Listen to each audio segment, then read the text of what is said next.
Assalamualaikum warahmatullahi wabarakatuh. Yang terhormat Ibu Subadriah SE MSI selaku dosen mata kuliah analisa laporan keuangan dan juga teman-teman yang saya sayangi dan saya banggakan.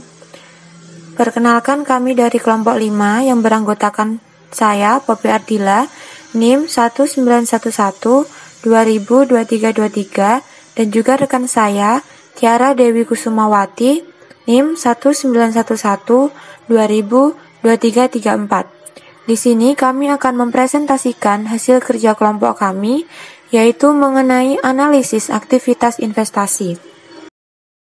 Analisis aktivitas investasi yaitu meliputi pengenalan aset lancar, persediaan, pengenalan aset jangka panjang, aset tetap dan sumber daya alam, serta aset tak berwujud.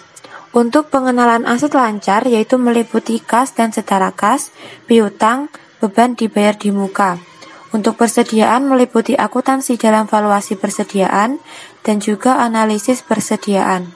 Untuk pengenalan aset jangka panjang yaitu meliputi akuntansi aset jangka panjang, kapitalisasi versus pembebanan. Untuk aset tetap dan sumber daya alam meliputi 1. Valuasi, 2. Analisis, 3. Penyusutan dan depresi. Untuk aset tak berwujud meliputi 1. Akuntansi aset tak berwujud, 2. Analisis aset tak berwujud, 3. Goodwill, 4. Aset tak berwujud tak tercatat dan kontingensi. Yang pertama yaitu aset lancar, merupakan sumber daya yang langsung dapat diubah menjadi kas dalam jangka waktu siklus operasi perusahaan. Selisih antar aset lancar dengan kewajiban lancar disebut modal kerja atau working capital. Perusahaan meningkatkan profitabilitas dengan mengurangi investasi pada aset lancar melalui metode pengelolaan penjaminan kredit, penagihan utang yang efektif, serta persediaan tepat waktu atau just in time. Selanjutnya, kas dan setara kas. Kas adalah aset yang paling liquid, yang mencakup mata uang, deposito dana, money order, dan cek. Setara kas atau cash equivalent juga sangat lancar, investasi jangka pendek yang siap dikonversi menjadi kas dan hampir jatuh tempo sehingga resiko perubahan harga yang disebabkan pergerakan tingkat bunganya hanya minimal. Contoh setara kas adalah treasury bill jangka pendek, commercial paper, dan dana pasar uang. Likuiditas, yaitu jumlah kas yang dapat diperoleh dalam periode singkat, juga terkait dengan kemampuan perusahaan untuk memenuhi kewajiban saat jatuh tempo.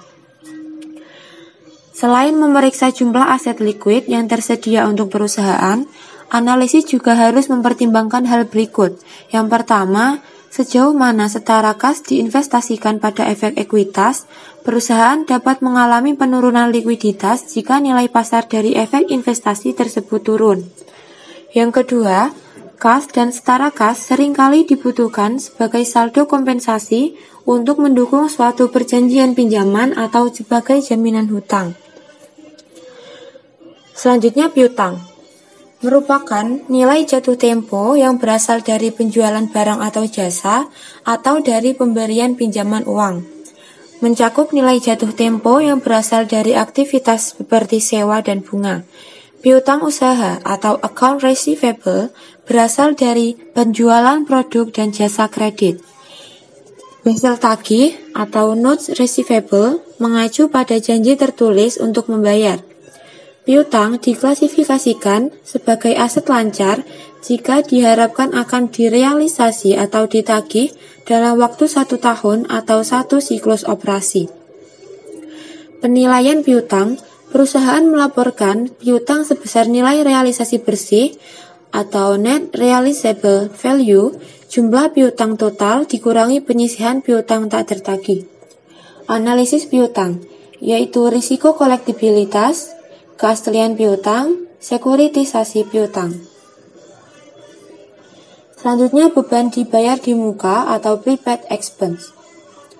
Merupakan pembayaran di muka atas jasa atau barang yang belum diterima. Contohnya, pembayaran di muka untuk sewa, asuransi utilitas, dan pajak bangunan. Biasanya dikelompokkan dalam aset lancar karena mencerminkan jasa yang diberikan. Persediaan. Persediaan atau inventory merupakan barang yang dijual dalam aktivitas operasi normal perusahaan. Metode akumulasi biaya persediaan digunakan untuk mengalokasi biaya barang tersedia untuk dijual pada harga pokok penjualan atau persediaan akhir. Untuk persamaan persediaan yaitu persediaan awal plus persediaan bersih plus HPP sama dengan persediaan akhir. Arus biaya persediaan.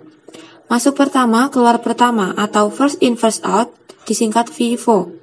Masuk terakhir, keluar pertama, last in first out disingkat LIFO. Biaya rata-rata atau average cost. Selanjutnya yaitu analisis persediaan. Penerapan metode yang berbeda dapat memberikan hasil yang berbeda. Untuk dampak biaya persediaan dapat berpengaruh kepada yang pertama profit, kedua neraca, yang ketiga arus kas. Masalah penilaian persediaan lainnya. A. Likuidasi LIFO. Perusahaan diwajibkan mencatat tiap tingkat biaya sebagai kelompok persediaan terpisah. Saat terjadi kuantitas persediaan, perusahaan akan menggunakan lapisan biaya yang lebih awal untuk dikaitkan dengan harga jual saat ini. Pada periode harga meningkat, menghasilkan peningkatan pada laba kotor seperti dampak penggunaan biaya persediaan FIFO. B. Penyajian kembali atau restatement. Analitis dari LIFO ke FIFO.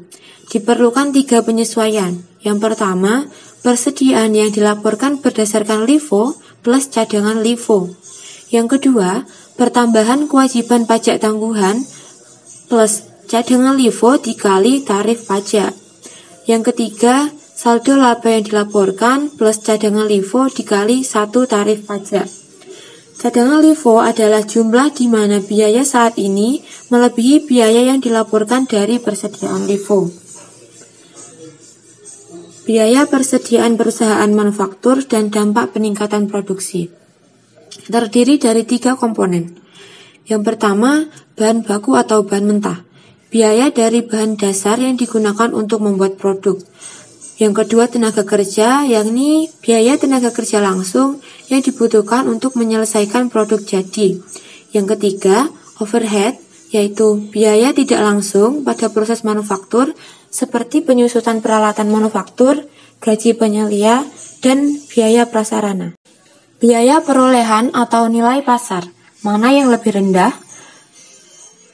Prinsip akuntansi yang berlaku umum atas valuasi persediaan adalah menilai pada biaya perolehan atau nilai pasar yang lebih rendah atau lower of cost or market, disingkat LOCOM.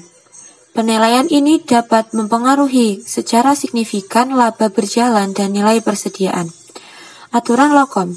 Jika harga pasar persediaan turun melebihi biaya perolehan persediaan untuk alasan apapun, maka nilai persediaan diturunkan untuk mencerminkan kerugian. Pengenalan aset jangka panjang merupakan sumber daya yang digunakan untuk menghasilkan penghasilan operasi atau mengurangi biaya operasi untuk lebih dari 1 periode. Bentuk yang paling umum adalah aset tetap berwujud, bangunan, pabrik, dan peralatan. Bentuk aset tak berwujud yaitu paten, merek dagang, copyright, dan goodwill. Selanjutnya yaitu kapitalisasi. Kapitalisasi merupakan proses penangguhan biaya pada periode berjalan, tetapi manfaatnya dapat berlangsung selama beberapa periode di masa depan. Kapitalisasi berarti menempatkan aset di neraca, bukannya segera membebankan biayanya di laporan rugi. Aset berwujud atau hard asset dicatat pada nilai perolehan, sedangkan aset tak berwujud atau soft asset tidak dicatat pada neraca. Alokasi merupakan proses pembebanan biaya tangguhan atau aset secara periodik sepanjang 1 atau lebih. Proses ini dinamakan penyusutan untuk aset berwujud, amortisasi untuk aset tak berwujud, dan depresi untuk sumber daya alam. Terdapat 3 faktor menentukan nilai alokasi biaya, yaitu periode manfaat, nilai sisa, dan metode alokasi. Penurunan nilai atau impairment merupakan proses penurunan nilai buku aset arus kas yang diharapkan tidak lagi cukup untuk menutupi biaya tersisa yang masih tercatat pada neraca. Jika arus kas yang diharapkan lebih kecil dibandingkan nilai tercatat aset atau biaya dikurangi akumulasi penyusutan, aset perlu diturunkan nilainya dan dinyatakan sebesar nilai wajar. Dampak kapitalisasi terhadap laba.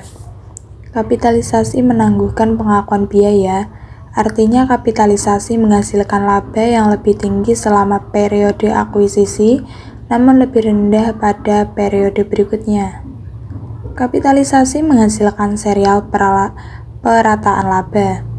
Pembebanan langsung menghasilkan serial laba yang lebih berfluktuasi.